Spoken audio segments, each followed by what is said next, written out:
Prej kohësh 5.000 banorët e kësaj zone nuk kanë pasur asfalt.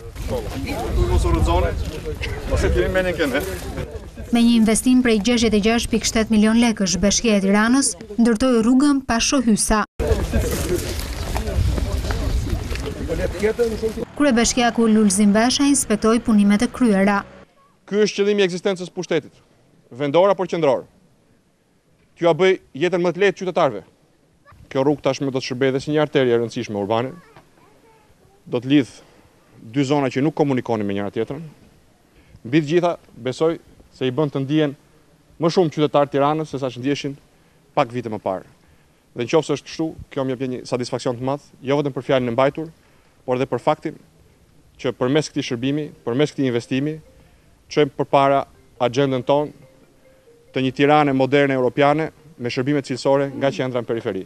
Pasi u ndërtoi rrugën, kryetari i Bashkisë ju premtoi ndërtimin e një ure, ndërsa i ka dërguar dhe një mesazh kryeministrit Edi Rama. Për bindjen që ata që e mendojnë pushtetin si kalin që i kanë hipur e për cilit me arrogancë, arbitraritet, nuk mendojnë si të lehtësojnë jetën e qytetarëve, por mendojnë ditë për ditë si t'ju vështirësojnë jetën e qytetarëve, si t'ju bëjnë edhe më të vështirë kushtet që tashmë janë vështirësuar. Ata gabojnë rënd dhe kanë bindjen që kur të ndeshin me gjykimin popullor, këtu në Tiranë anën mban Shqipërisë, do ta marrin atë që meritojnë. Që të ngjitesh është e vështirë.